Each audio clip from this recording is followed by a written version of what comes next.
সচিব বা সফর সঙ্গী তত গুরুত্বপূর্ণ হয়। যেমন চেয়ারম্যানের পিএস এর গুরুত্ব একরকম, এমপির পিএস এর গুরুত্ব আরেক রকম, প্রধান উপদেষ্টা ডক্টর ইউনূসের পিএস এর গুরুত্ব আরেক রকম। তো পিএস এর গুরুত্ব বাড়ে নেতার গুরুত্বের উপরে ডিপেন্ড করে। এই যদি হয় পৃথিবীর বাস্তবতা, তাহলে আমি এক কথায় বুক ফুলিয়ে বলতে পারি, সমস্ত উম্মার মধ্যে আপনি আমি সবচেয়ে দামি। কারণ আপনার আমার নেতা হুজুর আকরাম তো পুরা সৃষ্টি জগতের মধ্যে সবচেয়ে দামি। তো যেই নবীর জন্য আপনি আমি এতটা দাম পেলাম, আফসোসের সাথে বলতে হয় এই উম্মত যেই নবীজির জন্য এতটা মূল্যায়ন পেল, এতটা গুরুত্ব পেল, এতটা শান আর মান পেলাম, আফসোস আর দুর্ভাগ্য এই জাতি সেই নবীকে মূল্যায়ন করলো না। আমাদের মাথার দিকে তাকাইলে নবীজির সুন্নাতে টুপি নাই, আমরা চুল কাটি মেসি আর নেইমারের মতো, হুজুর আকরামের সুন্নাহ মোতাবেক চুল কাটি না। আমাদের দাড়ি স্টাইল বিধর্মীদের কালচারে হুজুর আকরামের সুন্নাহ মোতাবেক আমাদের দাড়ির স্টাইলটা হলো না। আমরা যুবক যুবতীরা বলিউড টলিউডের নায়ক নায়িকাদের মতো পোশাক পরি, হুজুর আকরামের উম্মত হিসেবে নবীজির সুন্নাতি পোশাক আমরা শরীরে লাগাইতে পারলাম না। আমরা আওয়ামী লীগ করি, বঙ্গবন্ধুর মতো কোট লাগাইতে পারি বঙ্গবন্ধুর মোহাব্বতে, উম্মতে মুহাম্মদী হয়ে নবীজির সুন্নাতি পোশাক আজ পর্যন্ত শরীরে লাগাইতে পারলাম না। বুঝাতে চাচ্ছি ব্যক্তি জীবনে নবীর সুন্নাহ নাই, পারিবারিক জীবনে, সামাজিক জীবনে, রাষ্ট্রীয় জীবনে নবীর সুন্নাহ নাই। আমাদের বিয়ে শাদী হচ্ছে হিন্দুয়ানি প্রথায়, হুজুর আকরামের ইসলাম তরিকায় সুন্নাহ মোতাবেক আমাদের বিয়ে শাদী হচ্ছে না। আমাদের ঘরে খানার স্টাইলটা হচ্ছে টেবিলে বিছিয়ে বিজাতীয়দের কালচারে, হুজুর আকরামের সুন্নাহ মোতাবেক নিচে দস্তরখান বিছিয়ে খানা খাওয়ার মেজাজ আজও পর্যন্ত আপনার আমার তৈরি হলো না। ব্যক্তি জীবনে নবীজিকে মানলাম না, পারিবারিক জীবনেও মানলাম না, সামাজিক জীবনেও হুজুর আকরামকে মানলাম না। রাষ্ট্রীয় জীবনে বাংলাদেশের আদালত গুলো চলে মানব রচিত তন্ত্র মন্ত্র দিয়ে। আমার বাংলাদেশের সংবিধান প্রণীত হয়েছে গণতন্ত্র, সমাজতন্ত্র, জাতীয়তাবাদ, ধর্মনিরপেক্ষ মতবাদের মতো চারটা কুফরি তন্ত্র দিয়ে আমার বাংলাদেশের সংবিধান প্রণয়ন হলো।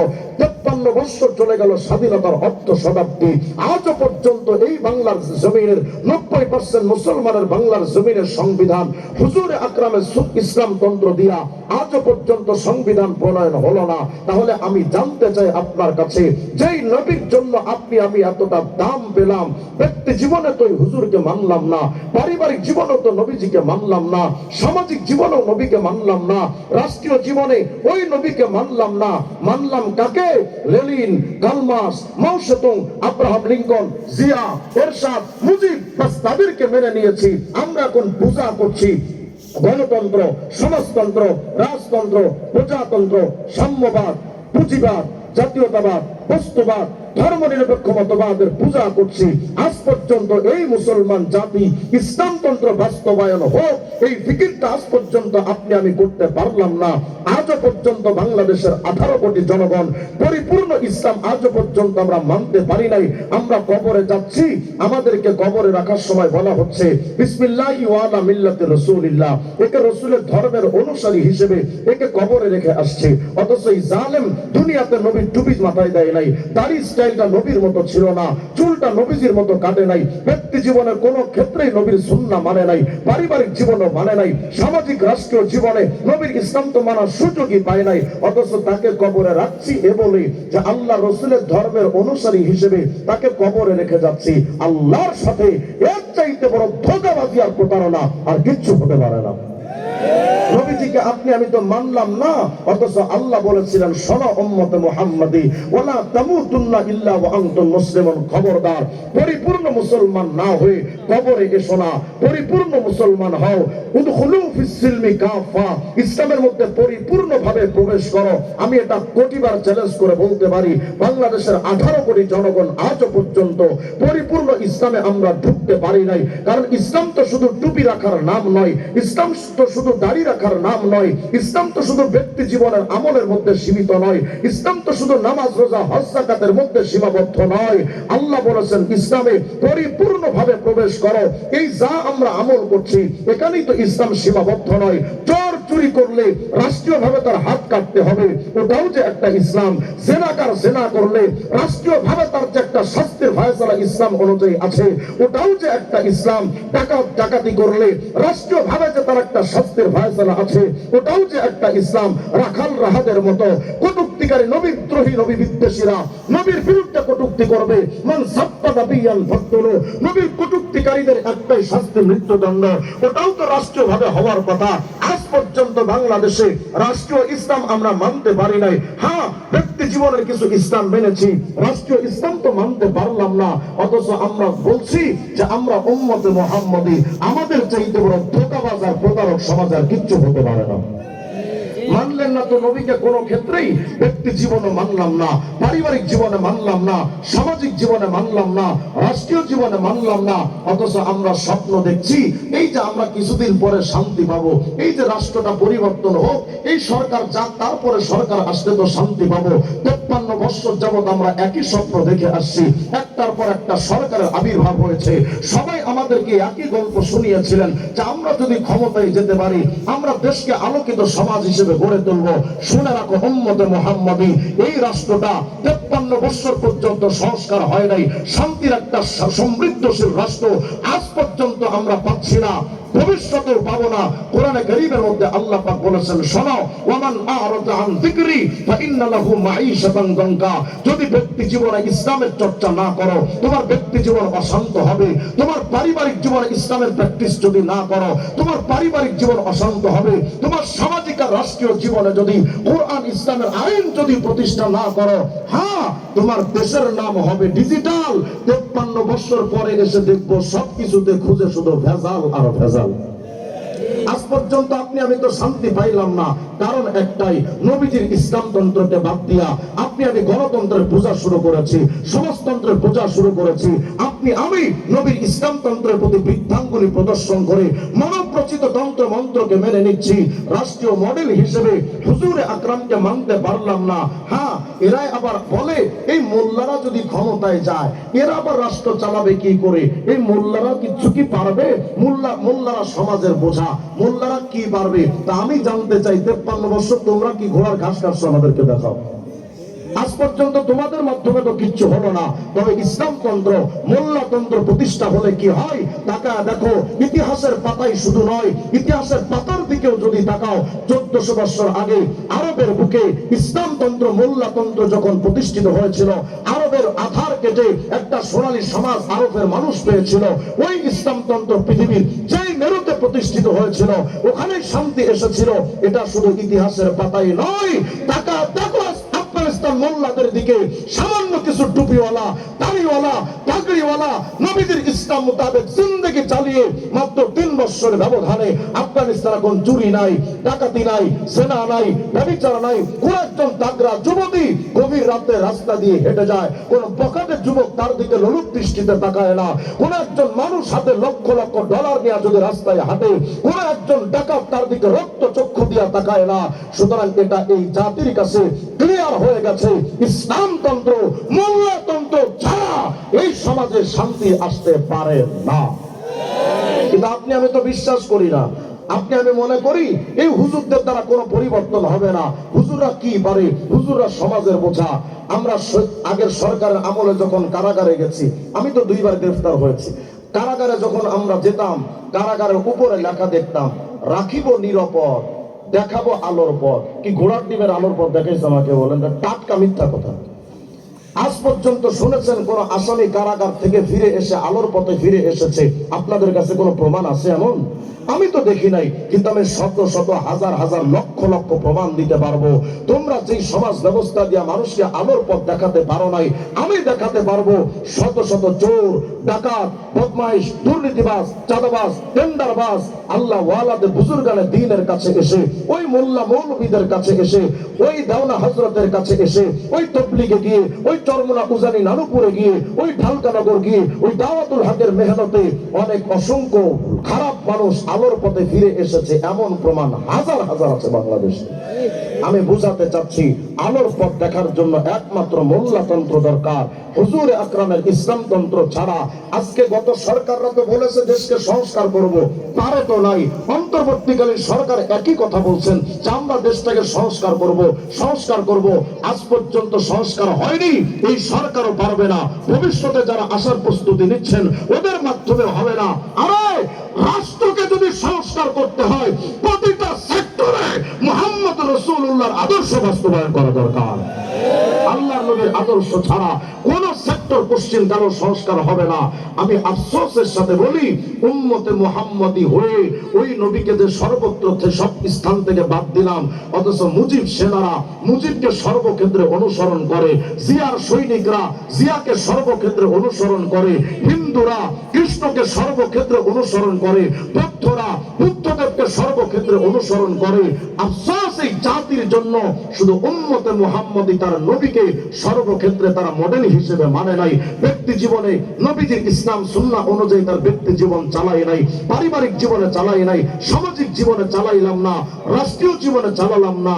দুনিয়ার মানুষ মনে রেখো, তুমি আমি যদি নবীকে না মানি, নবীজির কিচ্ছু আসে যাবে না। আরে পুরা সৃষ্টি জগৎ, পুরা কায়নাত যদি নবীকে না মানে, আমার নবীর কিচ্ছু আসে যাবে না। কারণ আপনি আমি হয়তো নবীজির সুন্নাহ মানি না, কিন্তু আপনার আমার নবীকে মানতেন স্বয়ং ফেরেশতারা, নবীকে মানতেন সমস্ত নবী এবং রাসূলরা। প্রমাণ দেখতে চান? আর সিরাজুল মুনির নামক কিতাব খুলবেন, খণ্ড 3 পৃষ্ঠা 15 মধ্যে তালাশ করে দেখবেন। হুজুরে আকরাম যখন মসজিদে আকসায় হাজির, মেরাজের রজনী, হুজুরের সাথে ছিলেন জিবরিল আমিন সাল্লাল্লাহু ওয়া জিবরাইল কুল্লু ওয়াহিদ রাকাতাইন, 2 রাকাত নামাজ আদায় করলেন। নবীও পড়লেন 2 রাকাত, জিবরিল আমিনও পড়লেন 2 রাকাত। নামাজ যখন শেষ হয়ে গেল, জিবরিল আমিন তাকায় দেখলেন মসজিদে আকসায় কোনো লোকজন নাই, পুরা মসজিদটা খালি। কিন্তু এই মসজিদে আকসায় যে নবীর আগমন, আরে তিনি তো সাধারণ কোন নেতা নন, তিনি তো পুরা সৃষ্টি জগতের নেতা। এমন একজন নেতা আসছেন মসজিদে আকসায়, তাকে স্বাগতম তো জানানো দরকার, কিন্তু স্বাগতম জানাবে কি? মসজিদে আকসায় তো লোক শূন্য, কোন মানুষজন তো নাই। ফাআযানা জিবরাইল আল মালায়েকা, জিবরিল আমিন এবার ফেরেশতাদেরকে ডাক দিলেন। ওয়া নাযালাত মিনাস সামা, আসমান থেকে কাতারে কাতারে ফেরেশতারা নেমে আসলো। ওয়া হাসারা লাহু জামিআল মুরসালিন ওয়াল আম্বিয়া, সমস্ত নবীগণ আসলেন, রাসূলগণ আসলেন। পুরা মসজিদে আকসা লোকে লোকারণ্য হয়ে গেছে। আসছেন কারা? নবীরা, রাসূলরা, ফেরেশতারা, উম্মতে মুহাম্মাদি। আমি চাচ্ছি তোমাকে চিনাতে যে তোমার নবী কত দামি। এত বড় নবী রেখে তুমি কেন মেসিয়া নেইমারকে মানতে যাবে? কেন তোমার কাছে বলিউড ঢালিউডের নায়ক নায়িকাদের ফ্যাশন তোমার কাছে ভালো লাগবে? কেন তোমার নবীকে রেখে তুমি লেনিন কালমাস মাও সেতুংদেরকে মানতে যাচ্ছ?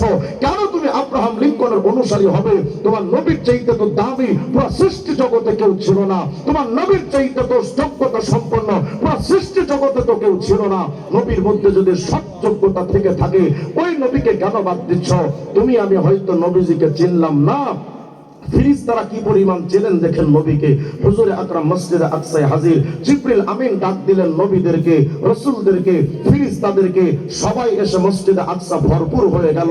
নবীজি তাকিয়ে দেখলেন, ফাআরাফান নবী আন-নবিয়্যিন, আপনার আমার নবী তাকিয়ে চিনতে পারলেন। মিন বাইনি কায়েম ওয়া রাকি' ওয়া সাজিদ, হুজুরে আকরাম তাকিয়ে চিনতে পারলেন ওই যে বাবা আদম, ওই যে নূহ, ওই যে ইব্রাহিম, ওই যে ঈসা, ওই যে মূসা, সমস্ত নবীরা মসজিদে আকসা লোকে লোকারণ্য হয়ে গেছে।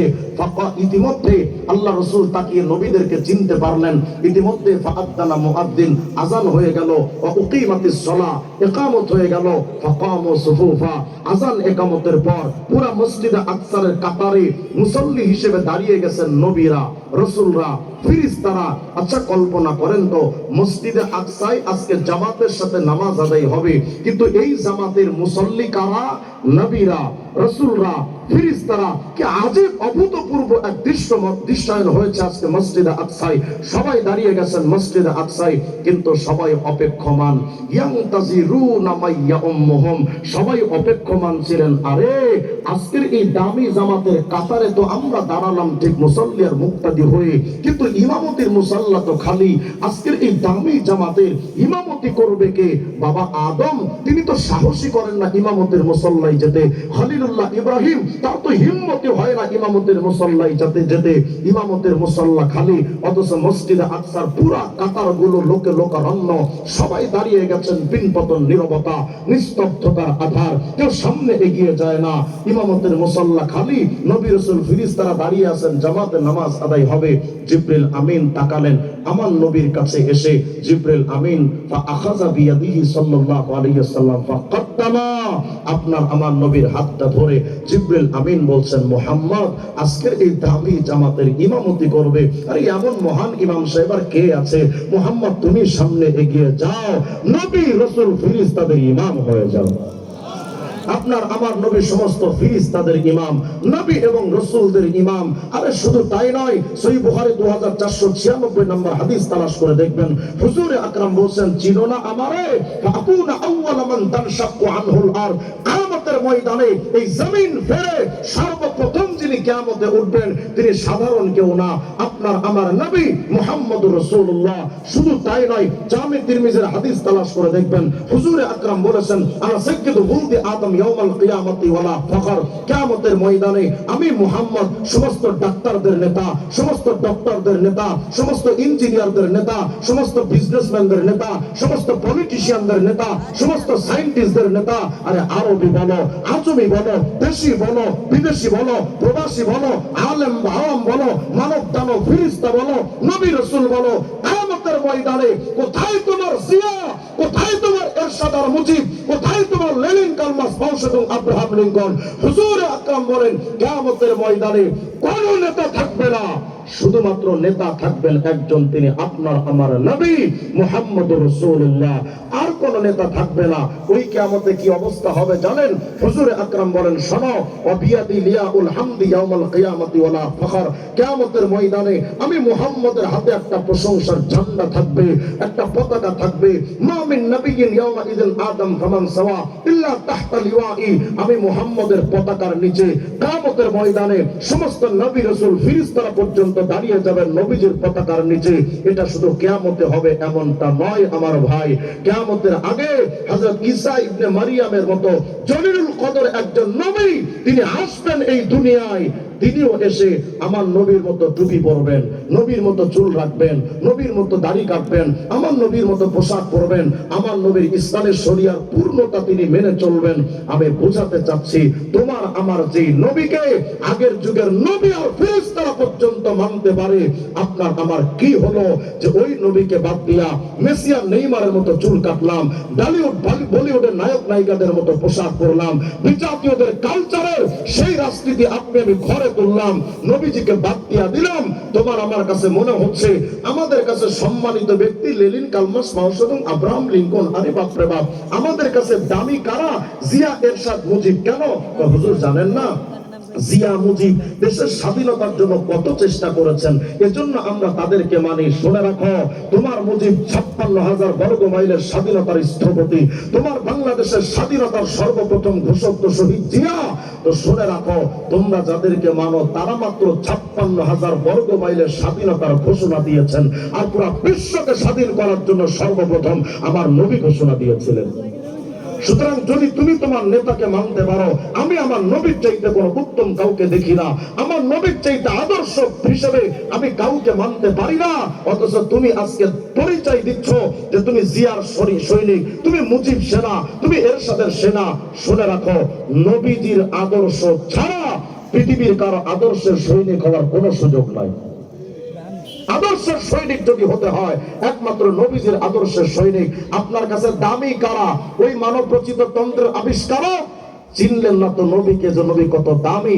আজ আমি চেষ্টা করছি শুধু আপনাদেরকে যে আমার নবীকে চিনাতে, যে আমার নবী কত দামি নবী ছিলেন। পবিত্র কোরআন শরীফ যদি আপনি খোলেন তো প্রতিটা পাতায় পাতায়, প্রতিটা আয়াতে আয়াতে দেখবেন আল্লাহ তার হাবিবে কিবরিয়াকে কতটা সম্মান দিয়েছেন। কোন মানুষকে আল্লাহ আমার নবীজির মতো সম্মান দেননি, কোন নবী রাসূলদেরকে আল্লাহ আমার নবীর মতো সম্মান দেননি। এমনকি জিবরাইল আমিনকেও আল্লাহ আমার নবীর চাইতে বেশি সম্মান দেয়নি। খোদা আরশে আজিমে চাইতে আপনার আমার নবী বেশি দামি। কোরআন শরীফ খুলবেন তো দেখবেন প্রতিটা পাতায় আল্লাহ তার নবীকে কিভাবে সম্মান দিচ্ছেন। সূরাতুল ফাতিহা থেকে সূরাতুন নাস পর্যন্ত পুরো কোরআন শরীফ আপনি দেখবেন প্রতিটা পাতায় পাতায় আল্লাহ পাক বড় বড় নবীদেরকে নাম ধরে ধরে ডেকেছেন, ইয়া আদম, ইয়া নূহ, ইয়া ইব্রাহিম। কিন্তু আপনার আমার নবী এতটা দামি, পুরো কোরআন শরীফে আইখান চ্যালেঞ্জ, একবারের জন্য আল্লাহ ডাকতেননি ইয়া মুহাম্মদ, নাম ধরে আল্লাহ একবারও ডাকেননি। অথচ বড় বড় নবীদেরকে আল্লাহ এভাবে নাম ধরে ডেকেছেন, ইয়া আদম উসকুন আনতা ওয়া যাওজুকাল জান্নাহ, ইয়া নূহ ইহবিত বিসালামিন মিন্না বারাকাতিন আলাইক, ইয়া ইব্রাহিম قد صدقت الرؤيا يا يحيى خذ الكتاب بقوة يا زكريا إنا نبشرك بغلام اسمه يحيى يا داود إنا جعلناك خليفة في الأرض فاحكم بين الناس بالحق ولا تتبع الهوى وما تلك بيمينك يا موسى يا عيسى إني متوفيك ورافعك إلي। সব নবীদেরকে আল্লাহ নাম ধরে ধরে ডেকেছেন এভাবে, ইয়া আদম, ইয়া নূহ, ইয়া ইব্রাহিম, ইয়া ইয়াহইয়া, ইয়া যাকারিয়া, ইয়া দাউদ, ইয়া মুসা, ইয়া ঈসা। শুধুমাত্র আপনার আমার নবীকে আল্লাহ এতটা সম্মান দিতেন, একবারের জন্য আল্লাহ পুরা কোরআন শরীফের 30 পারায় একবারের জন্য নাম ধরে ইয়া মুহাম্মদ বলে ডাকলেন না।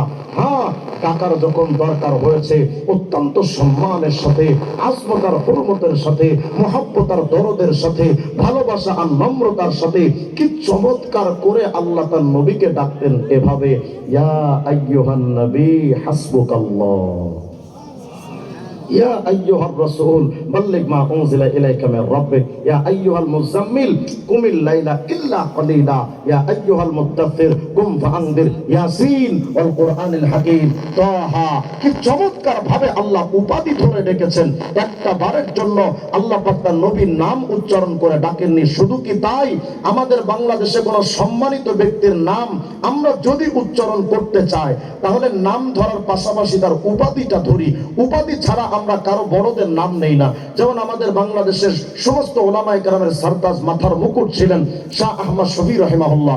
আমরা হযরত ওয়ালার নাম যখন উচ্চারণ করি তখন শুধু আহমদ শফি বলি না, যখন নাম উচ্চারণ করি তখন বলি শাইখুল ইসলাম শাহ আল্লামা আহমদ শফি, কায়েদে মিল্লাত আল্লামা জুনায়েদ বাবুনগরী নগরী রাহিমাহুল্লাহ, শাইখুল হাদিস ইবনে শাইখুল হাদিস আল্লামা মামুনুল হক দেওনা হযরতের নামটা আমরা এত সহজে মুখে উচ্চারণ করি না। হ্যাঁ, একান্তই যদি উচ্চারণ করতে হয় আমরা এভাবে উচ্চারণ করি, অধ্যক্ষ মিজানুর রহমান চৌধুরী শাইখ দেওনা।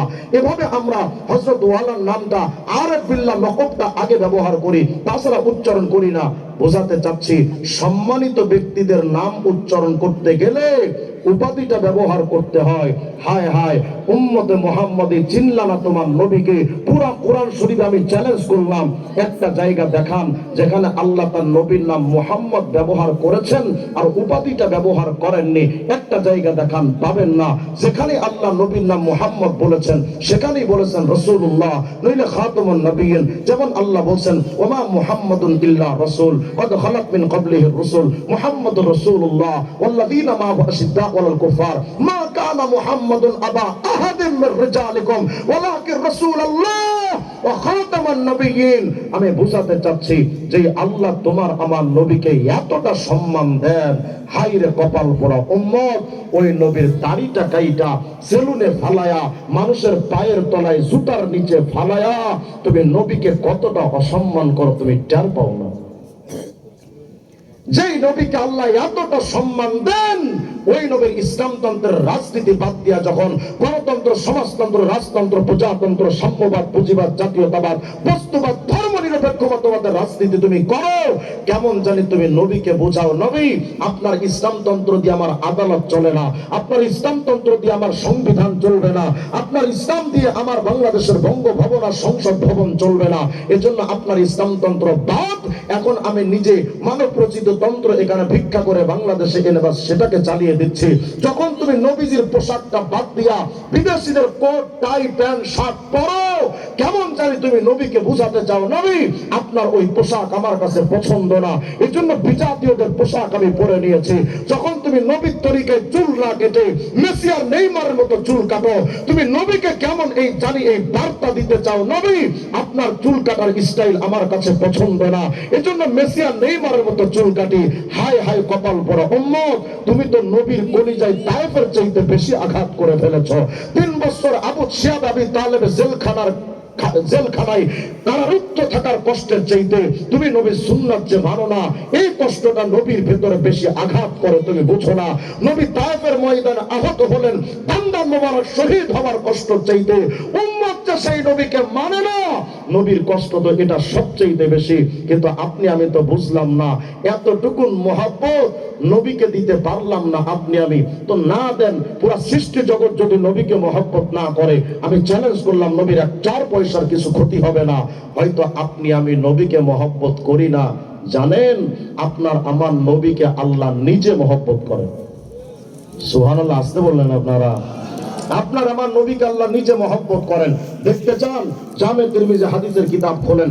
হযরত আব্দুল্লাহ ইবনে আব্বাস রাদিয়াল্লাহু আনহুমা, নবীর আপন চাচাতো ভাই, রাইসুল মুফাসসিরিন, তিনি বলেন, জালাসা নাসুম মিন আসহাবি রাসূলিল্লাহি সাল্লাল্লাহু আলাইহি ওয়াসাল্লাম, একদিন সাহাবায়ে কেরাম এরকম একটা মজমায় বসে আছেন, ইয়ান্তাজিরুনা, নবীজির অপেক্ষায় কখন নবী আসবেন। কিন্তু হুজুরে আকরামের আসতে একটু দেরি হচ্ছিল। এক সাহাবী হুট করে দাঁড়িয়ে গেছেন, যেহেতু নবীর আসতে দেরি হচ্ছে, উপস্থিত মজমায় অনেক লোক। এক সাহাবী দাঁড়িয়ে গিয়ে বলেন, এই সাহাবীরা শোনো, কি সমস্যা? ইন্নাল্লাহা ইত্তাখাযা মিন খালকিহি খলিলা ইত্তাখাযাল্লাহু মিন ইব্রাহিমা খলিলা। জানো সাহাবীরা, সকল উম্মতের মধ্যে, মানুষের মধ্যে একজনকে বাছাই করে আল্লাহ তাকে বানিয়েছেন খলিলুল্লাহ। তিনি সাধারণ কেউ না, তিনি হযরত ইব্রাহিম নবী। তো কল্পনা করো তো, ওয়াল জগতের মধ্যে ওয়ান পিস খলিলুল্লাহ ইব্রাহিম কত দামি। আরেকজন কহ, তা তো ঠিক, ইব্রাহিম তো দামি, কিন্তু ভেবে দেখলাম আদমও তো কম না। কেন? আদম ইস্তাফাহুল্লাহ, আদমকে তো আল্লাহ নিজে নির্বাচিত করেছেন, আদম তো সফিউল্লাহ। আরেকজন কহ, তাও ঠিক, কিন্তু ভেবে দেখলাম মুসাও কিন্তু কম যান না। কেন? মুসা কাল্লামাহু তাকলিমা, মুসার সাথে তো আল্লাহ নিজে কথা বলতেন, তো মুসা তো কালিমুল্লাহ। আরেকজন কহ, তোমাদের সবার কথা ঠিক, কিন্তু ভেবে দেখলাম ঈসা নবী কিন্তু কম না। কেন? ঈসা কালিমাতুল্লাহ রূহ, ঈসা তো রূহুল্লাহ উপাধি পেয়েছেন। একজন বলে আদম সফিউল্লাহ, একজন বলে ইব্রাহিম খলিলুল্লাহ, একজন বলে মুসা কালিমুল্লাহ, একজন বলে ঈসা রূহুল্লাহ। ফাআকবালা নবী সাল্লাল্লাহু আলাইহিম, নবী এসে উপস্থিত সাহাবীদের সালাম দিয়ে নবীজি বলছেন, সাহাবীরা শুনতে পাচ্ছিলাম তোমরা বলা বলি করছো আদম সফিউল্লাহ, ইব্রাহিম খলিলুল্লাহ, মুসা কালিমুল্লাহ। হ্যাঁ হ্যাঁ সাহাবীরা, আদম তো সফিউল্লাহ আর ইব্রাহিম তো খলিলুল্লাহ, মুসা তো নাজিউল্লাহ কালিমুল্লাহ, আর ঈসা তো রূহুল্লাহ। কিন্তু জানো আমি হাবিবুল্লাহ। আর আসতে বলেন সুবহানাল্লাহ। মা মানাল হাবিব, হাবিবুল্লাহ কাকে বলে? আরবি লুগাত অভিধান খুলেন তো দেখবেন আল হাবিব বামান আল মাহবুব।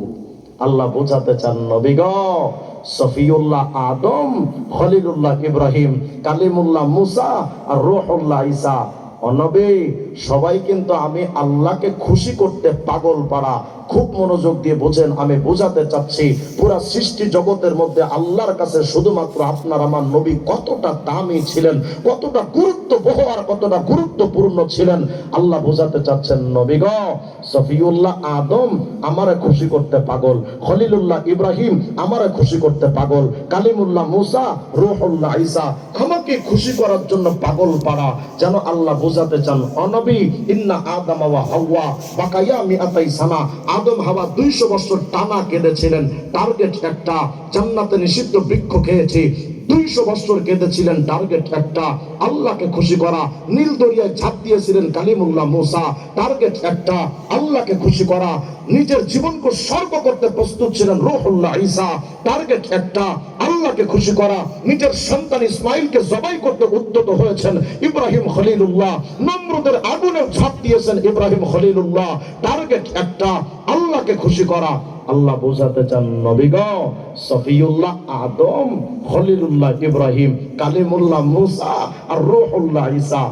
নবী সবাই তো আমি আল্লাহকে খুশি করতে চায়, আর আমি আল্লাহ ঘোষণা দিচ্ছি ওয়ালা সাউফা ইউতিকা রাব্বুকা ফাতারদা। নবী গো, আমি আল্লাহ নিজে তোমাকে খুশি করতে চাই। যেই নবীকে আল্লাহ নিজে খুশি করতে চান, ওই নবীর দাড়িতে খুর আর বেলেট যখন তুমি লাগাও, নবীর কলিজার মধ্যে তুমি ছুরি চালায় দাও, তুমি টের পাও না।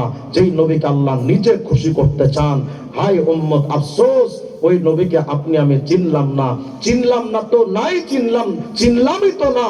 আমরা চিনেছি জিয়া, এরশাদ আর মুজিব। তাদের বিরুদ্ধে কটূক্তি করলে জিয়ার সৈনিকরা রাস্তায় নেমে আসে, মুজিবের বিরুদ্ধে কটূক্তি করলে আওয়ামী লীগের লোকেরা রাস্তায় নেমে আসে, জিয়ার এরশাদের বিরুদ্ধে কথা বললে এরশাদের সৈনিকরা রাস্তায় নেমে আসে। হে উম্মতে মুহাম্মাদি, তোমার জিয়া, তোমার এরশাদ, তোমার মুজিবের মতো কোটি কোটি নেতা যদি এক পাল্লায় রাখা হয়, আমার নবীর পায়ের ধুলা সমান হবে না। যদি তোমার নেতার বিরুদ্ধে কথা বললে তুমি যদি সহ্য করতে না পারো, বাংলাদেশের রাখাল রাহা সহ নাস্তিক আসাদুর আর মুফাসসির ইসলামদের এটা জেনে রাখা দরকার, এই বাংলাদেশে যেমন মুজিব সেনা আছে, জিয়ার সৈনিক আছে, এই বাংলাদেশে যেমন এরশাদের সৈনিক আছে, বাংলাদেশের প্রতিটা রন্ধ্রে রন্ধ্রে ইঞ্চি মাটিতে আল্লাহ রসুলের মহাব্বতের প্রেমিকরাও হাজির আছে। কিন্তু আশ্চর্য ব্যাপার কি জানেন, আমার বাংলাদেশের স্বাধীনতার বয়স চলে গেছে 53 বছর, অর্ধ শতাব্দী পার হয়ে গেছে, একটার পর একটা সরকারের আবির্ভাব হয়েছে। আমরা আলেম ওলামারা, হেফাজত ইসলামের আমাদের শেখ মুরব্বীরা সারাটা জিন্দেগি তারা পার করেছেন একটা দাবি নিয়ে, যে আর কিছু পারেন না পারেন অন্তত নবীর ইজ্জতের হেফাজতের পক্ষে একটা আইন করেন যে নবী দ্রোহীদের মৃত্যুদণ্ড দিতে হবে। আজ পর্যন্ত 53 বছর চলে গেল, আমার বাংলাদেশের মুসলিম কান্ট্রির এই সংবিধানে আজ পর্যন্ত নবীর ইজ্জতের পক্ষে একটা আইন হলো না। অথচ এরা মদের আইন বৈধ করেছে, পতিতালয় বৈধ করেছে, সুদের আইন বৈধ করেছে, সবকিছুর আইন বৈধ করেছে, কিন্তু নবীর ইজ্জতের পক্ষে আজ পর্যন্ত আইন করে নাই। অথচ এরাই বলে আমরা নবীর প্রেমিক, নবীর সৈনিক। আজ পর্যন্ত আমি দেখলাম না কে বিএনপি আর কে আওয়ামী লীগ কে জাতীয় পার্টি, জাসদ পাশদ সিবিবি এলডিবি বলেন, আজ পর্যন্ত আমরা দেখলাম না নবীর কটূক্তি হলো আর তারা রাজনৈতিক ভাবে নিজের দলীয় ব্যানারে রাস্তায় মিছিল নিয়ে গেছে। আজ পর্যন্ত কোন দলের লোকদেরকে আমরা দেখলাম না। আমাদের বোঝা হয়ে গেছে সবগুলোই বাটপার। নবীর ইজ্জতের পক্ষে আজ পর্যন্ত ওরা আইন করেনি। অথচ আশ্চর্য হবেন, আমার বাংলাদেশের সংবিধান আইন আছে, প্রতিটা নাগরিকের জান মাল ইজ্জতের নিরাপত্তা দিতে হবে, এই আইনটা আমার বাংলাদেশে আছে। এর অর্থ কি? আমি ক্ষুদ্র রিজওয়ান রফিকের সম্মান নিয়ে যদি কেউ টানাটানি করে, আমি তার ব্যাপারে মানহানি মামলা করতে পারবো। শুধু আমি রিজওয়ান রফিকই নয়, একজন রিক্সাওয়ালা, ঠেলাওয়ালা, দিনমজুর, কুলি, মুচি, মেথর, কারো ব্যাপারে সম্মান হানি করা যাবে না। এটাই বাংলাদেশের সাংবিধানিক অধিকার। কেউ কারো সম্মান নিয়ে ছিনিমিনি খেলতে পারবে না। এই যদি হয় বাংলাদেশের অবস্থা, তাইলে আমি একথা বড় জোরে গলায়, জোর গলায় বলতে পারি, 18 কোটি জনগণের চাইতে আমার নবীর ইজ্জতের দাম বেশি। পৃথিবীর 800 কোটি মানুষের চাইতে আমার নবীর ইজ্জতের দাম বেশি। নবীর ইজ্জতের ব্যাপারে আইন তো করে নাই, এরাও করবে না। রাখাল রাহারা কটূক্তি করছে, অন্তর্বর্তীকালীন সরকার কোনো পদক্ষেপ নেয় না। আমি জানি আমার এই বক্তব্য তাদের কাছে যাবে কিনা আমি জানি না। যদি গোয়েন্দা সংস্থা অথবা সরকারি কোনো কর্মকর্তা থাকেন, প্রয়োজনে বার্তাগুলো পৌঁছে দিয়েন। যদি রাখাল রাহাদের মতো নবীদ্রোহী কুলাঙ্গারদের গ্রেফতার করে আইনের আওতায় না আনা হয়, এরা বাংলাদেশের কোনো ইঞ্চি মাটিতে নিরাপত্তার সাথে চলতে পারবে না। ওদেরকে একটাই আওয়াজ, হয়তো তারা আইন করবে না, গ্রেফতার করবে না, বিচার করবে না, কিন্তু মুসলমান যদি একবার হাতের নাগালে পেয়ে যায়, পিঠের চামড়া থাকবে না। কিন্তু নবীর ইজ্জতের পক্ষে তো আইন করলো না, লাগবে না ওদের আইন। রাখেন ওদের আইন, নদী রাখেন। 1400 বছর আগে আল্লাহ কি বলছেন শোনেন। আল্লাহ বোঝাতে চাচ্ছেন, নবী গো, প্রেমিক তো চাই না প্রেমিকার সম্মান যাক, বাপ তো চাই না বাপের সন্তানের সম্মান যাক, পীর তো চাই না মুরিদের সম্মান যাক, মুরিদ তো চাই না পীরের সম্মান যাক। সেদিন আমাদের সুলতানুল ওয়াইজিন আল্লামা খালিদ সাইফুল আইয়ুবী সাহেব দামাত বারাকাতুহুল আলিয়া, আমার খুব মহব্বতের হযরত শেখ, উনি আমাদেরকে একদিন রাত্রে, আমরা কয়েকজন বক্তা ছিলাম, হযরতের শান মান নিয়ে উনি আলোচনার এক পর্যায়ে বলতেছিলেন, আমি খালিদের যদি জীবনের সর্বস্ব চলে যায়, আমার শায়েকের উপরে কেউ প্রশ্ন তুলবে এমন কাজ আমি হতে দিব না। আমি বুঝাতে চাচ্ছিলাম যে একজন মুরিদ চায় না যে তার শায়েকের কোনো দিক থেকে সম্মান যাক, একজন বাচ্চা চায় না তার বাপের সম্মান কোনো দিক থেকে চলে যাক। আল্লাহ বলেন, নবী গো, মাখলুক যদি আপন প্রিয় মাখলুকের সম্মান যাক এটা চায় না, নবী আমি আল্লাহ তো আপনাকে ভালোবাসি, কিসের টেনশন করেন নবী? আজকের দুনিয়ায় নাস্তিক আসাদুর আর মুফাসসির ইসলাম, ফ্রান্সের ম্যাক্রোদের মতো হারামজাদা আর তসলিমা নাসরিনের মতো আন্তর্জাতিক স্বীকৃতিপ্রাপ্ত খারাপ মহিলারা নবীর বিরুদ্ধে কটূক্তি করে।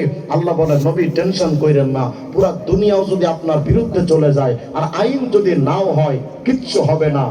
নবী ইন্না কাফাইনাকাল মুস্তাহজিইন, আপনার ইজ্জত হেফাজতের জন্য আমি আল্লাহ নিজে যথেষ্ট। কেমন জানি আল্লাহ বুঝাচ্ছেন, নবী ইন্না নাহনু নাযালনা যিকরা ওয়া ইন্না লাহু লাহাফিজুন। ও নবী, কোরআন নাযিল করেছে আমি আল্লাহ, এটার হেফাজতের জিম্মাদারও আমি আল্লাহ। কারণ জানেন নবী, কোরআন তো আমার কালামুল্লাহ। আল্লাহ বুঝান, নবী গো, কালামুল্লাহ কোরআনের হেফাজত যেমন আমি আল্লাহ করব, হাবিবুল্লাহ মুহাম্মদের ইজ্জতের হেফাজত আমি আল্লাহ নিজে করব। শুধু কি তাই, আল্লাহ আরো বলেছেন, ও নবী ওয়ারাফানা লাকা যিকরাক, নবী গো, আপনার শান, আপনার মান, আপনার ইজ্জত, আপনার দাম আমি আল্লাহ অনেক অনেক অনেক অনেক উপরে উঠাবো। সুবহানাল্লাহ বলবেন না? এই আয়াতটা বোঝার জন্য ছোট্ট করে আমার একটা প্রশ্নের জবাব দেন তো। আপনাদের এই এলাকার ছেলে মেয়েরা অবৈধ প্রেমের মধ্যে জড়িয়ে যায় না? যায় কি যায় না? দেখবেন যেই ছেলেটা যে মেয়ের সাথে প্রেম করে, ওই ছেলেটা নিজের নাম আর তার প্রেমিকার নাম হাতের মধ্যে ট্যাটু করে, করে না? বেলেট দিয়ে কেটে নাম লেখে, বুকের মধ্যে লেখে, দেওয়ালে দেওয়ালে পুরো নাম লিখলে মানুষের টের পাবে, এর জন্য পুরো নাম লেখে না, দুই নামের শুরু অক্ষর নিয়ে ফর এক্সাম্পল এভাবে লেখে S+M লেখে না? আর শুধু দেওয়ালে দেওয়ালে না, বাথরুমে বাথরুমে লেখা রাখে। মানে ছেলেটা বোঝাতে চায় আমার নামের পাশে যার নাম সে আমার প্রেমিকা, আমার প্রেমাস্পদ। আল্লাহ বোঝাতে চান, নবী গো, নিজের নামের পাশে প্রেমিকার নাম রাখা যদি হয় ভালোবাসার বহির প্রকাশ, ও নবী আমি আল্লাহ তো আপনাকে ভালোবাসি। আর আসতে বলেন সুবহানাল্লাহ। কি হবে? আল্লাহ বলেন, নবী গো, ওয়ারাফানা লাকা যিকরাক, ইজা যুকিরতু যুকিরতা মাই, ও নবী, সাত এবং জমিন আসমান সহ পুরো সৃষ্টি জগতের যেখানে যেখানে আমি আল্লাহর নাম চলবে, সেখানে সেখানে আপনি মুহাম্মদের নামও উচ্চারিত হতে থাকবে। দেখেন তো কত উপরে আছে যুবক। মেসি আর নেইমারকে তুমি ভালোবাসছো কেন? বিশ্বব্যাপী তাদের নাম ছড়িয়ে আছে, ফিফা টুর্নামেন্টে তাদের নাম লেখা আছে। আরে তোমার মেসি আর নেইমারের নাম তো ফিফার একটা কর্নারে লেখা, আর তোমার আমার নবীর নাম কত উপরে লেখা। খোঁজ খবর তো নিলা না, পড়াশোনাও তো করলা না। দেখো আল মাওয়াহিবুল লাদুনিয়া, আল্লামা কাসতালানী একটা কিতাব লিখেছেন, তার এই কিতাবের মধ্যে একটা হাদিস নকল করেছেন। যদিও হাদিসের সনদ দিয়ে মুহাদ্দিসিনে কেরাম প্রশ্ন তুলেছেন, কিন্তু আল্লামা কাসতালানী বলেছেন হাদা হাদিসুন সহিহ, এটা একটা সহিহ সনদের হাদিস। কি হাদিস? খুব মনোযোগ দেন। 200 বছর ধরে তো আদম হাওয়া কেঁদেছেন, আল্লাহ মাফ করেন মাফ করেন মাফ করেন, কিন্তু আল্লাহ তো ক্ষমার সিদ্ধান্ত দেন না। একদিন আদম আলাইহিস সালাম আল্লাহকে বলেন, আল্লাহ আল্লাহুম্মা আসআলুকা বিহাক্কি মুহাম্মদ, আল্লাহ আমি আদমকে মুহাম্মাদের ওসিলায় মাফ করে দেন। আল্লাহ জিজ্ঞেস করলেন, ইয়া আদম আকাইফা আরাফতা মুহাম্মাদা ওয়া লাম আখলুকুহু, কি আদম তুমি মুহাম্মদকে চিনো কেমনে? আজ পর্যন্ত তো মুহাম্মদকে আমি সৃষ্টি করে দুনিয়ায় পাঠাইনি, চিনো কেমনে? হযরত আদম আলাইহিস সালাম বলেন, আল্লাহ নিশ্চয় আপনি সবই তো জানেন, তারপরও জিজ্ঞেস করছেন, বুঝছি তো মুহাম্মদকে অনেক ভালোবাসেন, প্রশংসা কইলেও ভালো লাগে, তো আল্লাহ যেহেতু জিজ্ঞেস করছেন তো শোনেন, আমি মুহাম্মদকে কেমনে চিনি? লাম্মা খলাকতানি বিয়াদিকা, ওই রূহের জগৎ, সৃষ্টি জগতের কথা আল্লাহ যখন আপনি আমার বডি স্ট্রাকচার বানালেন, ওয়া নাফাখতা ফিয়া মির রূহিক, আমার ভেতরে যখন সম্মানের রূহটা ফুঁকে দিলেন, আল্লাহ আমি যখন আমার বডির মধ্যে রূহ পাইলাম, তখন তো ধরতে শিখলাম, দেখতে শিখলাম, চলতে শিখলাম, বলতে শিখলাম। আল্লাহ আমি যখন তাকাইতে শিখছিলাম না, তো রাফাতু রাসি, আমি আমার মাথাটাকে একটু উপরের দিকে উঠিয়েছিলাম, আমি বুঝতে চাচ্ছিলাম, দেখি না উপরে কোন কোন সৃষ্টি আছে। হায় হায় খোদা, আমি যখন মাথাটা উপরের দিকে তাকাইলাম, তাকায় দেখি বিরাট বড় এক আরশে আজিম তৈরি করে রেখেছেন। আল্লাহ এত বড় আরশে আজিমে তাকায় দেখি কোটি কোটি খুঁটিও তৈরি করে রেখেছেন। আল্লাহ আমি আদম যখন আরশের প্রত্যেকটা খুঁটির দিকে তাকাইলাম, ফারাআইতু কওয়ামিয়াল আরশ মাকতুবুন আলাইহা লা ইলাহা ইল্লাল্লাহ মুহাম্মাদুর রাসূলুল্লাহ। আরশে আজিমের প্রত্যেকটা খুঁটির দিকে তাকায় দেখি এক পাশে তো আপনার নাম, আরেক পাশে নবী মুহাম্মদুর রাসূলুল্লাহর নাম। আমি তখন বুঝে নিয়েছি মুহাম্মদ সাধারণ কোন মানুষ না। বোঝাতে চাচ্ছে উম্মতে মুহাম্মাদি, যেই নবীকে আরশের খুঁটি পর্যন্ত চেনে তুমি আমি চিনলাম না, যেই নবীকে লৌহ কলম জান্নাত জাহান্নাম চেনে, আরে যেই নবীকে পৃথিবীর চাইতে 13 লক্ষ গুণ বড় সূর্য চিনে, নবীর গায়ে রৌদ্রের আলোর তাপ দিয়া কোনোদিন নবীকে কষ্ট দিল না, যেই নবীর গায়ে ক্ষুদ্র এক মশা পড়ে কামড় দিয়া নবীজিকে কষ্ট দিল না, সেই নবীকে উম্মত হয়ে সুন্নাতের প্রতি বৃদ্ধাঙ্গুলি দেখিয়ে নবীর কলিজার মধ্যে বুলডোজার দিয়ে আঘাত করে আপনি আমি এই খবর রাখলাম না যে নবী কতটা কষ্ট পান। আজকে নতুন আর একটা তথ্য আপনাদেরকে দিয়ে যাই, খুশি হয়ে যাবেন, বলেন আল্লাহু আকবার। আমাদের নবীজির নাম মুহাম্মদ না? কথা বলেন, এই মুহাম্মদ শব্দের অর্থ কি? প্রশংসিত। এই মুহাম্মদ শব্দের অর্থের মধ্যে আজীব একটা অর্থ আছে। সেদিন ইমাম শাফি রহমতুল্লাহ মাযহাবের এক আলেমের একটা কিতাব পড়তেছিলাম, রিয়াদুর রাকায়েক একটা কিতাব। এটার মধ্যে তিনি লিখেছেন আমাদের নবীর নাম মুহাম্মদ, তো এই মুহাম্মদ শব্দ লিখতে 4টা অক্ষর আছে। এদিক তাকান, কয়টা অক্ষর? 4টা। মিম, হা, মিম, দাল, 4টা না? তো তিনি লিখতেছেন যে 4টা অক্ষরের প্রতিটা অক্ষরের আবার আলাদা আলাদা অর্থ আছে। কি অর্থ? তিনি লিখছেন, দেখো, মিম আল উলা ইশারাতুন ইলাল মুলকিল আউয়াল ওয়া হুয়া দুনিয়া। মুহাম্মাদের প্রথম মিম মানে মুলকে আউয়াল, অর্থ হলো দুনিয়া। মিম আস-সানিয়া ইশারাতুন ইলাল মুলকি সানি ওয়া হুয়াল আখিরা। মুহাম্মাদের দ্বিতীয় মিম মানে মুলকে সানি, অর্থ আখিরাত।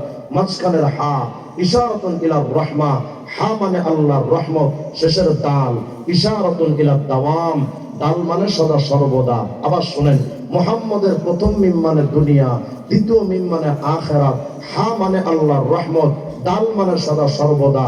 এই 4টা অক্ষর দিয়ে মুহাম্মদ নামটা আমাদের নবীজিকে আল্লাহ পাক দিয়া এই উম্মাকে এই বার্তা দিয়েছেন, এই দুনিয়ার মানুষ, দুনিয়া থেকে আখিরাত পর্যন্ত সদা সর্বদা আমি আল্লাহর রহমত যদি পেতে চাও, আমার মুহাম্মদের সুন্নাত আর শরীয়ত মানা ছাড়া আর কোনো বিকল্প রাস্তা নয়। তাহলে বলেন তো, নবীজির সুন্নাত আর শরীয়ত মানার দরকার আছে না নাই? ভণ্ড পীররা বলে আমরা মারেফাত মানি কিন্তু শরীয়ত মানি না, কথা বলে না? এই যত ভণ্ড আছে বাংলাদেশে মাজার পূজারীরা কয় মারেফাত মানি শরীয়ত মানি না। মাইজভান্ডারি একটা পীর আছে, উনি তার বেলায়েতে মুতলাকা রত্ন ভান্ডার 2টা বইয়ের মধ্যে লিখেছে পীরি খোদা পীরি নবী। নাউজুবিল্লাহ, আসতে বলেন আপনি। এই বর্তমানে সরকারের কাছে খুব ঘেসে ঘেসে বসেন ফরহাদ মাযহার, লালনবাগ, লালন ফকির তার অখণ্ড লালন সঙ্গীতের 63 নম্বর পৃষ্ঠায় লেখা আছে পীরি খোদা পীরি নবী। নাউজুবিল্লাহ, আসতে বলেন আপনারা। এই যে আউল বাউল ফাউল শিল্পী যেগুলো আসে না বাংলাদেশে বিভিন্ন জায়গায় গান গাইতে, এদের সবার আকীদা হলো পীরি খোদা পীরি নবী। বলেন নাউজুবিল্লাহি মিন যালিক। বলেন তো, নবীজির শরীয়ত ছাড়া কোনদিন মারেফত পাওয়া যায়? যায়। কিন্তু এরা নবীর শরীয়ত বাদ দিয়ে মারেফতের পেছনে ঘোরে, আর সারাদিন শুধু একটাই কথা, বাবা আর বাবা। ভাবতেছেন হয়তো আমরা পীর বিরোধী মানুষ। আল্লাহর কসম ভাইরা, আমি পীর বিরোধী মানুষ না। আমার পীর ছিলেন কায়েদে মিল্লাত আল্লামা জুনায়েদ বাবু নবীর রাহিমাহুল্লাহ। আমরা ঢালকানগর হযরতের কথা, দেওনা হযরতের কথা, চরমোনা উজানি নানুপুর হযরতের কথা, আমি পুরো বাংলাদেশে ওনাদের কথা বলে বেড়াই। কারণ আমরা পীর বিরোধী মানুষ না, আমরাও পীরের মুরিদ। কিন্তু পীরের অর্থ যদি হয় পীরের পায়ে সিজদা দেওয়া, পীরের অর্থ যদি হয় পীরের কাছে গিয়ে সন্তান ভিক্ষা চাওয়া, পীরের অর্থ যদি হয় শরীয়ত বাদ দিয়া মারিফত নামক একটা মতবাদ তৈরি করা, পীরের অর্থ যদি হয় বাবার কাছে সুস্থতার কামনা করা, এমন পীরকে মানা তো দূরের কথা, পায়ে জুতা দিয়ে পিটানো দরকার। পীর মুরিদের লাইনটাকে কলুষিত করেছে জালেমরা। পীর মুরিদের লাইনটা একটা সুস্থ ধারা, মানুষকে আল্লাহ পর্যন্ত পৌঁছানোর সবচাইতে গুরুত্বপূর্ণ ধারা হলো এই তাসাউফের লাইন। এটাকে নষ্ট করেছে ভণ্ডরা। এরা বলে যে আমাদের কিচ্ছু লাগবে না, শুধু পীর হলেই চলে। নাউজুবিল্লাহ, আমাদের শুধু বাবা হলেই চলে, কিয়ামতে আর কিচ্ছু লাগবে না, শুধু বাবা হলেই চলে। বেয়াদবি নিয়ে একটা ছোট্ট করে বলি, এরা একটা গান বানাইছে, কারণ বাংলাদেশে তো শত শত পীর। ল্যাংটা বাবা এরাও নাকি পীর। আমি বললাম ল্যাংটা যদি পীর হয় তাহলে তো কুত্তা বড় পীর। ল্যাংটা পীর নাকি ভাগ্য পাল্টাইতে পারে। বাবার কাছে কাকে বাবা ভাগ্য পাল্টা দে, যা দেখে বাবারই কপাল খারাপ, কাপড় চোপড় দূরের কথা, পরারও পোশাক নাই, এ নাকি বাবা। এরা আমার গান গায় কয় কেরামান কাতিবিন রোজা হাসরের দিন আল্লাহর কাছে যদি করে অভিযোগ আমি বলবো দুনিয়ায় ছিলাম ল্যাংটা পীরের লোক। উপায় থাকবে? আমি মনে মনে ভাবলাম তুই ল্যাংটার মুড়ি দয়ে যদি গান বানাইতে পারস, আমি কওমি মাদ্রাসা পড়ুয়া পোলা, আমিও এত সোজা না, গান আমিও একটা পাল্টা বানাইছি। কই কথা করে সমালোচনা করেন।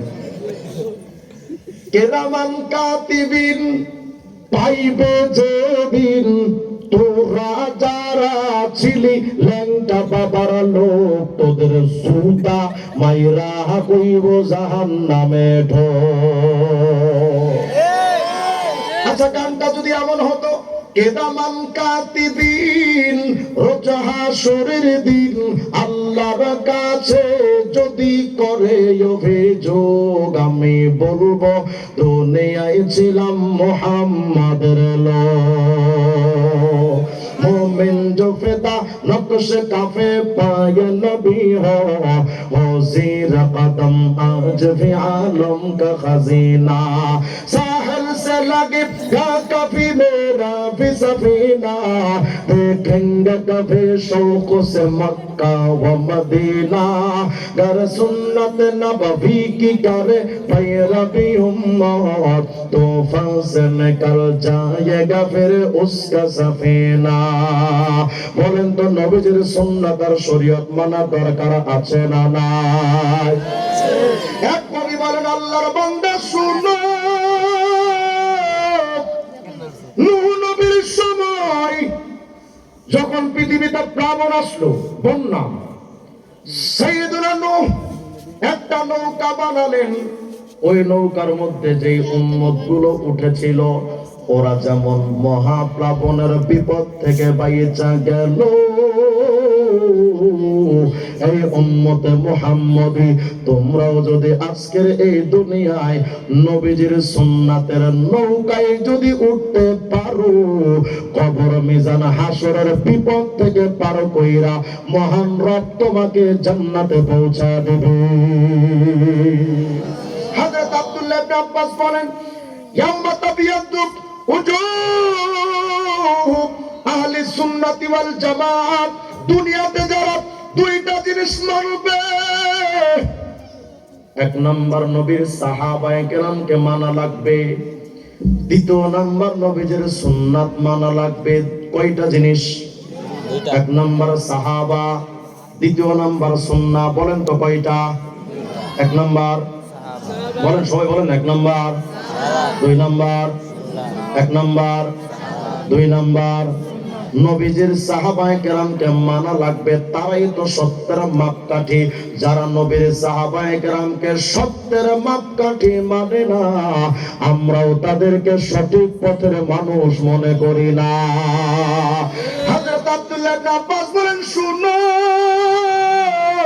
দুনিয়াতে দুইটা জিনিস মানবা, এক নাম্বার সাহাবা, দ্বিতীয় নাম্বার নবীর সুন্নাহ। এই দুইটা জিনিস মাইনা যদি কবরে আসতে পারো, কিয়ামতের ময়দানে নবীদের চেহারা থেকে যেমন নূর চমকাইতে থাকবে, সুন্নাতের সাহাবা মাননেওয়ালা উম্মতের চেহারা থেকে কিয়ামতে নবীদের মতো নূর চমকাইতে থাকবে। তাহলে বলেন তো নবীর সুন্নাত মানা দরকার আছে না নাই? আল্লাহর হাবিব বলেন, শুনো, আজকে তো আশিকে রাসূল পাওয়া যায় দেওয়ালে দেওয়ালে, বিশ্ব আশিকে রাসূল। মাথায় জট, দাড়িতে জট, গা দিয়ে টয়লেটের মতো দুর্গন্ধ বাইর হয়, গাঞ্জা টানের বৈশা বৈশা গান গানি মদিনায় যাবো কেমনে, আছে না নাই? এগুলো আশিক।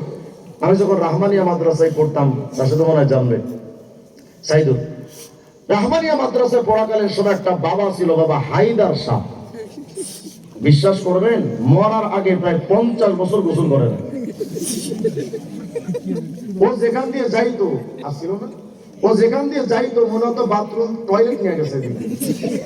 এ নাকি বাবা সারাদিন যদি এরা কয় মদিনায় যাবো কেমন, ও যদি মদিনায় যায়, মদিনার কুত্তা ওরে দেখে বমি করবে।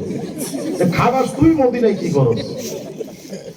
গান গাইলে নবীর মহব্বতের আশিক হওয়া যায় না। আল্লাহর নবী বলেন, শুনো এই উম্মত, এমন একটা সময় আসবে যে সময় আমি নবী থাকবো না। আমার উম্মত যদি আমাকে ভালোবাসতে চায়, আল্লাহর নবী বলেন একটা জিনিসের প্রতি খেয়াল করবা, মান আহাব্বা সুন্নতি ফাকাদ আহাব্বানি। আমি মুহাম্মদের মতো টুপি মাথায় দিবা, আমার স্টাইলে সুন্নাত তরিকায় চুল কাটবা, আমার সুন্নাত তরিকায় দাড়ি রাখবা এক মুষ্টি, আমার মতো পোশাক পরবা, আমার মতো খানা খাইবা, আমার মতো শুইবা, আমার মতো ওযু গোসল করবা, আমার মতো সুন্নাতের তাবেদার হইবা। যদি সুন্নাতের তাবেদার হতে পারো, বৈশা বৈশা গান গাওয়া লাগবে না, এমনি নবী বলেন, আরে তুই তো আমার সত্যিকারের আশিক। সুবহানাল্লাহ বলেন না? আর কিয়ামতের ময়দানে সাহাবায়ে কেরাম বলেন, ও নবী, কিয়ামতের ময়দানে আপনাকে আপন বলে আমরা পাবো কেমনে বলেন? আল্লাহর নবী বলেন, শুনো, আত্তারু আলাইয়া সালাতান, দুনিয়াতে বেশি বেশি যারা দরুদ শরীফের আমল করবে, কিয়ামতে আমি নবীর সবচেয়ে কাছাকাছি সেই উম্মত হবে। সুবহানাল্লাহ। তুমি আমি আজকে যাদেরকে মানি, তারা তো বিপদে পড়লে হেলিকপ্টার ওইটা মামু বাড়ি দিল্লি যায়, কথা কয় না? কিন্তু উম্মতের নিজের অনুসারীদের খবর লয় না। বিপদে পড়লে তোমার নেতা তোমার আপন রহে না, কিন্তু তোমার আমার নবী এমন নেতা। মাঝে মধ্যে এমন হতো, আল্লাহর নবী গভীর রাত্রে ঘুম থেকে একা একা উঠে যেতেন, উঠে জান্নাতুল বাকির কবরস্থানে যেতেন, গিয়া মায়ার নবী দাঁড়ায় আল্লাহকে বুঝাতেন, আল্লাহ এই গভীর রাত্রে আমি মুহাম্মদের চোখে তো ঘুম আসে না, আল্লাহ আমার একটা টেনশন পেরেশানি আমাকে বড় কষ্ট দেয়, আল্লাহ আপনি আমাকে বলেন না আমার উম্মতরে মাফ করবেন তো? সুবুলুস সালাম কিতাবের 30 নম্বর পৃষ্ঠার বর্ণনা। আম্মা জান আয়েশা সিদ্দিকা বলেন, কুনতু যাতা লাইলাতিন আতলুবুন নবিয়্যা ফাওয়াজাদতুহু বিল বাকি। আম্মা জান আয়েশা সিদ্দিকা বলেন, কোন একদিন গভীর রাত আমি আয়েশার পাশেই তো নবী ঘুমানো ছিলেন, ঘুম থেকে যখন জেগে উঠলাম আমি তাকায় দেখি আমার পাশেই তো নবী ছিলেন, কিন্তু তাকায় দেখি নবী নাই। আমি টেনশনে পড়ে গেলাম, নবী কই? আমি খুঁজতে খুঁজতে আশপাশের বাড়ি গাড়ি খুব ঘর খুঁজলাম, অলি গলি খুঁজলাম, কিন্তু নবী নাই। ফাওয়াজাদতুহু বিল বাকি। আমি আয়েশা জান্নাতুল বাকির কবরস্থানে যখন গেলাম, জান্নাতুল বাকির কবরস্থানে যায়া দেখি আল্লাহর নবী কাইমান ইয়াকুলু ইয়া রাব উম্মতি ওয়া সাজিদান ইয়াকুলু ইয়া রাব উম্মতি। আমি আয়েশা গিয়া দেখি জান্নাতুল বাকির কবরস্থানে যায়া হুজুরে আকরাম একবার দাঁড়ায়া একবার সিজদায় গিয়া আল্লাহকে বলেন, আল্লাহ আমার উম্মতরে মাফ কইরা দেন, আল্লাহ আল্লাহ আমার উম্মতরে মাফ কইরা দেন। আম্মা জান আয়েশা সিদ্দিকা বলেন, নবী গো, আনাসিতাল কুরআন লিআজালি হাদিল উম্মাহ, এই উম্মতের জন্য তো বুঝি আপনি কোরআন শরীফ পড়াটাও ভুলে গেলেন। আল্লাহর নবী বলেন, আয়েশা রে, মা দুমতু ফিল হায়াতি আকুলু ইয়া রাব উম্মতি। আয়েশা, যতদিন আমি নবী দুনিয়াতে বেঁচে থাকবো রে, আমার জবান দিয়া চলতে থাকবে উম্মতি উম্মতি। এমনকি ফাইদা দাখালতু ফিল কবরি আকুলু ইয়া রাব উম্মতি। আয়েশা রে, যেই দিন আমি মুহাম্মদ কবরে ঢুকবো,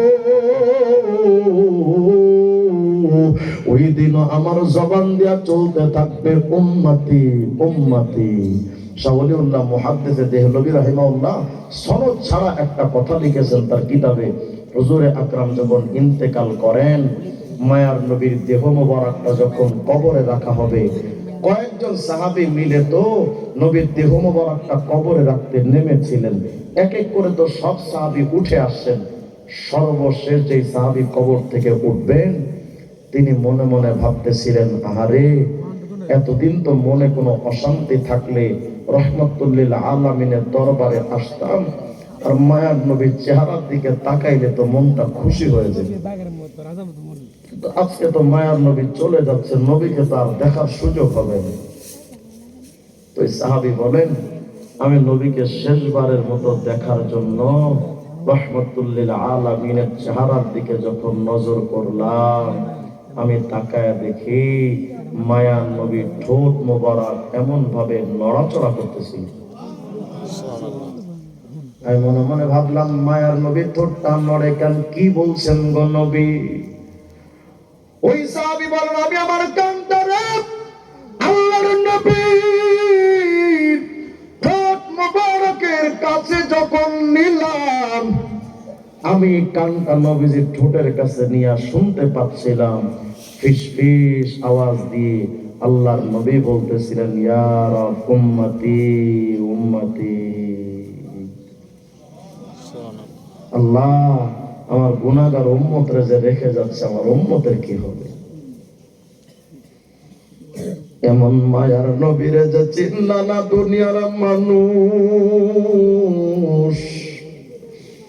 কিয়ামতের ময়দানে তোমার নেতা বা তোমার আপনজন তো দূরের কথা, নবীরা পর্যন্ত বলতে থাকবে নফসি নফসি। সবার কণ্ঠে একটা আওয়াজ, আল্লাহ আমারে বাঁচান, আমারে বাঁচান। ওই কিয়ামতের ময়দানে নবীজি শুধু বলবেন, আল্লাহ আমার উম্মতরে বাঁচান, উম্মতরে বাঁচান। আল মুস্তাদরাক আলা সহিহাইন লিল হাকিম 228 নম্বর হাদিসটা তালাশ করে দেখেন। আল্লাহর নবী বলেন, উম্মতরে জানো, লিল আম্বিয়া'i মানাবিরুম মিন যাহাব। কিয়ামতের ময়দানে সমস্ত নবীদেরকে বসার জন্য আল্লাহ পাক সমস্ত নবীদের জন্য স্পেশাল কিছু চেয়ার দিবেন, স্বর্ণ দিয়া বানানো চেয়ার। সমস্ত নবীদেরকে আরশের পাশে বসার জন্য কিছু চেয়ার থাকবে, স্বর্ণ দিয়া বানানো চেয়ার। আল্লাহর নবী বলেন, ফায়াজলিসুনা আলাইহা, সব নবীরা ওই চেয়ারের মধ্যে বসে যাবে। আমি নবী তাকায় দেখব রে, সমস্ত নবীরা কাতারে কাতারে তারা তাদের চেয়ারের মধ্যে বসে গেছে। কিন্তু এর উম্মতরা জানো, সব নবীরা সম্মানের চেয়ার পাইয়া তো বসে যাবে। ওয়ায়াবকা মিম্বারি লা আজলিসু আলাইহি, শুধু আমার চেয়ারটা খালি থাকবে, আমি চেয়ারে বসবো। কি করবেন গো নবী? কাইবুম বাইনা ইয়াদাইর রাব আকুলু ইয়া রাব উম্মতি। ওই স্বর্ণের চেয়ার আমি সম্মানের চেয়ারে বসবো না। হাসরের ময়দানে আল্লাহর সামনে দাঁড়া বলবো, আল্লাহ আমার উম্মতরে ভিক্ষা দেন। আল্লাহ আল্লাহ শুধু আমার উম্মতরে ভিক্ষা দেন। নবীজি যেন বোঝাতে চাইবেন, আল্লাহ আজকে কিয়ামতে আমি আমার নিজের সম্মানে চিন্তা করি না, আমার হাসান হুসাইন আর ফাতেমা কিছুর চিন্তা আমি করি না। আল্লাহ আমি শুধু চিন্তা করি আমার গুনাহগার উম্মতরে মাফ কইরা দেবেন তো। নবী দাঁড়ায়া দাঁড়ায় এই দোয়াটা কিয়ামতে কেন করবেন? ওই চেয়ারে বসেও তো দোয়াটা করতে পারতেন, চেয়ারে বসবেন না কেন? আল্লাহর নবী বলেন, মাখাফাতা আইয়ুবা সাবিলাল জান্নাহ ওয়া ইয়াবকা উম্মতি মিন বাদি। আমি যদি ওই সম্মানের চেয়ারে যদি বসা যায়, আর এমন যদি হয় নবীরা একসাথে যখন থাকবে, ফেরেশতারা সব নবীদেরকে একসাথে ধরে যদি আগে জান্নাতে ঢুকায়া দেয়, আমি নবীকেও যদি আগে জান্নাতে ঢুকায়া দেয়, আমারে গুনাহগার উম্মত রেখে দেখবে। এই মায়ার নবীর দাড়িটাও আপনার কাছে ভালো লাগলো না? এই নবীজির টুপিটাও আপনার কাছে ভালো লাগলো না? এক ওলি স্বপ্ন দেখতেছেন, নবীজির বুক থেকে রক্ত গল গল করে পড়ছে। ও নবী, আপনার বুকে রক্ত কেন? নবী আমার বলেন, উম্মত যাদের জন্য তায়েফে রক্ত ছড়ালাম, ওহুদে দমদান শহীদ করলাম, আমার সেই কলিজার টুকরা উম্মতরা যখন তাদের দাড়িতে খুর আর বেলেট লাগায়, এই খুর বেলেট ওদের মুখে লাগার আগে কেমন জানি আমি মদিনাওয়ালার কলিজার মধ্যে ঢুকে যাই। কে বলেছে আপনাকে দাড়ি রাখা সুন্নাত? কে বলেছে? কে বলেছে দাড়ি রাখা সুন্নাত? বিশ্বাস করবেন, দাড়ি রাখা সুন্নাত আহলে সুন্নাত জামাতের কেউ লেখেন নাই। দাড়ির উপরে আমার একটা তাহকিকি জায়েজা লেখা আছে, দাড়ির উপরে কয়েকশো কিতাব তাহকিক করেছি আমি, কেউ লেখেননি। আমি চ্যালেঞ্জ করলাম, দাড়ি রাখা সুন্নাত কেউ লেখেননি। কিছু ভণ্ড কিছু স্কলাররা লিখেছে দাড়ি রাখা সুন্নাত, নবীজির তবির সুন্নাত।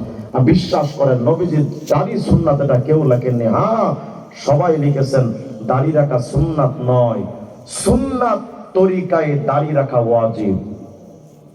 সুন্নাত তরিকা মানে অন্তত এক মুষ্টি, খোঁচা খোঁচা দাড়ি হবে না, মিনিমাম এক মুষ্টি। এক মুষ্টি হওয়া থেকে দাড়ি যদি এক চুল পরিমাণ ছোট হয়, 24 ঘন্টা জিনা করলে যেমন গুনাহ তেমন গুনাহ হতে থাকে। ভাইরা, কবরে তো যাবো, খুব দ্রুতই চলে যাব, কার কখন যাওয়ার সময় আসে কেউ তো বলতে পারি না। আজকে থেকে একটু মানসিকতা তৈরি করেন। আমার আশ্চর্য লাগে, বুড়া বুড়া বাবা, আমি জিজ্ঞেস করি বাজান শুয়ার সুন্নাত গুলো বলেন তো, হুজুর জানি না। 70-80 বছর বয়স হয়ে গেছে আপনার, আজও পর্যন্ত আপনি নবীজির শুয়ার সুন্নাত জানেন না, গোসলের সুন্নাত জানেন না, ওযুর সুন্নাত জানেন না, খাওয়ার সুন্নাত জানেন না, পোশাকের সুন্নাত জানেন না। আপনি নবীজির আশিক আর হবেন কবে আমাকে বলেন? কবে হবে না? এই দাড়িগুলো যে সাদা, সাদা কালার তো বাজান দুনিয়ার কোন রঙিন কালার নয়। এই সাদা কালারটা তো কাফনের কাপড়ের কালার। সিগন্যাল তো চলেই আসছে, আর কবে নবীর আশিক হবেন আমাকে বলেন তো? জুতা পায়ে যাওয়ার ক্ষেত্রে নবীর সুন্নাত আছে, বাথরুমে যাওয়ার ক্ষেত্রে নবীর সুন্নাত আছে। আমি আপনাদেরকে যেহেতু সুন্নাত দিয়েই আশিক হতে হয়, দুই একটা সুন্নাত আপনাদেরকে শিখায় দিই। আমার সাথে বলেন, যে কোনো ভালো কাজ ডান দিক থেকে করা সুন্নাত। বলেন, আবার বলেন। এটা স্বাভাবিক একটা বিষয়, যে কোনো ভালো কাজ, উত্তম কাজ কোন সাইড দিয়ে? ডান সাইড। আচ্ছা বলেন তো, এই পোশাক আশাক পরা ভালো কাজ না খারাপ কাজ? ভালো কাজ। তাহলে পোশাক পরার ক্ষেত্রেও তো হুজুরে আকরামের সুন্নাত আছে। তাহলে আজকে থেকে যখন আমরা পোশাক পরবো, বলেন তো আগে কোন হাত ঢুকাবো? ডান হাত। আরে ভাই, পোশাক পরার ক্ষেত্রে হাত তো একটা ঢুকাতে হবে, হয়তো ডান হাত হলে বাম হাত, একটা তো ঢুকাতে হবে।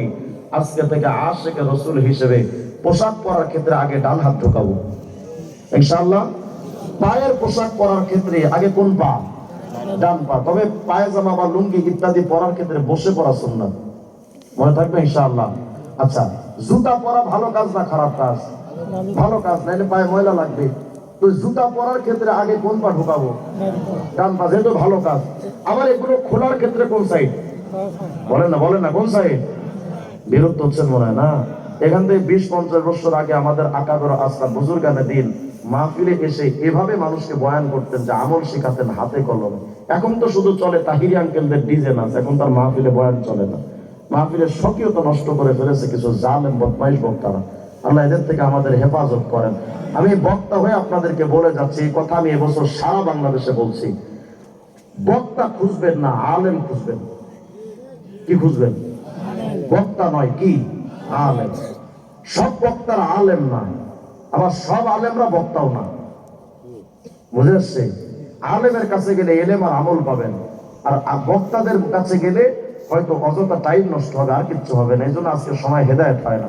আমাদের আগের জামানা বুজুর্গানে দিন আকাবের আসলাফ, তারা গ্রামে ঘুরে ঘুরে পায়ে হেঁটে হেঁটে মাহফিল করতেন, আর মানুষকে হাতে কলমে একেবারে মস্ক করায়া সূরা ফাতিহা শুদ্ধ করতেন, কালেমা শুদ্ধ করতেন, সুন্নাত শিখাতেন। এজন্য আমি ব্যক্তিগতভাবে এই বছর নিয়ত করেছি যে অন্তত 1-2টা সুন্নাত, 1-2টা আমল হলেও প্রতিটা মাহফিলে আমি মানুষকে যেন শিখায় দিতে পারি। এটাই তো আমার নাজাতের ওসিলা হবে। আমল দিয়ে তো জান্নাতে যাওয়া সম্ভব না। তাহলে বলেন, জুতা পায়ে দেওয়া ভালো কাজ না খারাপ কাজ? আজকে থেকে যখন জুতা পরবো আমরা, দুই পায়ের যে কোনো একটা পা তো ঢুকাতে হবে, নাকি বলেন? যে কোনো একটা পা দিতে হবে না? তো আশিকে রাসূল হওয়ার জন্য আজকে থেকে কোন পা? এখান থেকে যখন উঠে চলে যাবেন, জুতা পায়ে দেওয়া লাগবে না, তাহলে কোন পা দিবেন? ডান পা। আচ্ছা, মসজিদ ভালো জায়গা না খারাপ? ভালো জায়গা। মসজিদে যখন যাবেন, ঢোকার সময় কোন পা? এই তো বুঝে গেছেন মাশাআল্লাহ। যেহেতু ভালো কাজ, ডান পা দিয়ে ঢোকা সুন্নাত, বের হওয়ার সময় বাম পা। আচ্ছা, টয়লেট বাথরুম ভালো না খারাপ জায়গা? খারাপ জায়গা, নোংরা। ভালো করে বুঝলে বলেন তো, টয়লেটে ঢোকার জন্য ডান পা দিয়ে ঢোকা সুন্নাত, কোন পা? এই তো বুঝে গেছেন মাশাআল্লাহ। তাহলে তুলনামূলক যেগুলো ভালো কাজ কোন সাইড? ডান সাইড। আর অনুত্তম বা তুলনামূলক অনুত্তম কাজগুলো বাম সাইড দিয়ে। মনে থাকবে ইনশাআল্লাহ। আমি ব্যক্তিগতভাবে, আমি এটা নিজের ফুটানির জন্য বলতেছি না, আপনাদেরকে অন্তত এখান থেকে একটা সবক থাকতে পারে। গত কয়েকদিন আগে আমার আহলিয়া, আমার একটা মেয়ে আছে 1.5 বছর বয়স, দেখি ওর পায়জামা পরানোর সময় আগে বাম পা ঢুকাইছে। আমার চোখে পড়ছে, আমি টান দিয়ে খুলে ফেলছি। না, এভাবে হবে না, আমার বাচ্চা ছোটবেলা থেকে যেন আসে করে ডান পা ঢুকাও। আমি ডান পা ঢুকিয়েছি। এইভাবে এই গত 1 মাসের মধ্যে আমার 2 বার হয়েছে। আমার চেষ্টা করতেছি। এটা বললাম কেন? আমাদের বাচ্চাদের ক্ষেত্রেও তো আমাদের হক আছে, দায়িত্ব আছে না? এই ছোট ছোট বাচ্চাদের এদের জিন্দেগির শুরু লগ্ন থেকেই আশিকে রসুল হওয়ার প্র্যাকটিস করান। ইনশাআল্লাহ এই সন্তান আপনার জিন্দেগি আলোকিত হওয়ার জন্য যথেষ্ট হবে। কিন্তু যদি না শিখান, এই সন্তান কিয়ামত আপনার জাহান্নামে যাওয়ার কারণ হবে। আজকে থেকে আমরা সুন্নাতের চর্চায় প্রচেষ্টা করতে পারবো তো ইনশাআল্লাহ। এই কয়েকটা সুন্নাত বললাম, বেশি যদি আরো বলি তো সব এলোমেলো হয়ে যাবে, দরকার নাই। এক মাহফিল থেকে অল্প কয়েকটা শেখেন। পোশাক পরার সুন্নাত শিখলাম, জুতা মোজা পরার সুন্নাত শিখলাম, মসজিদে যাওয়া, বাথরুমে যাওয়ার সুন্নাত শিখলাম। আর বাকি যে সুন্নাত আছে, যেমন খাওয়ার সুন্নাত, শোয়ার সুন্নাত, ওযু গোসলের সুন্নাত, অনেক সুন্নাত আছে। এগুলো শেখার জন্য ছোট বাচ্চাদেরকে এই দেওনা মাদ্রাসা সহ নুরানি মাদ্রাসা যা বাংলাদেশে আছে, কওমি মাদ্রাসায় দিবেন। মাদ্রাসার শুরু লগ্ন থেকে নুরানি শিক্ষার প্রথম শিক্ষাই শুরু হয় সুন্নাতের আমল দিয়ে। তাহলে মাদ্রাসায় নিজেদের বাচ্চাদের দিব তো ইনশাআল্লাহ।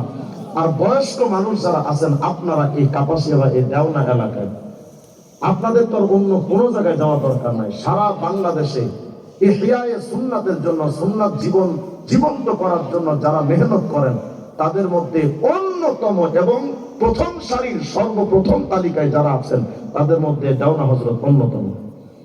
ওনাদের নামই তো মুহিউস সুন্নাহ, সুন্নাত জিন্দা করনেওয়ালা। ওনাদের কাছে গেলেই দেখবেন, আজকে খানা খাইতে বসছে দেওনা মাদ্রাসায় হুজুরের রুমে।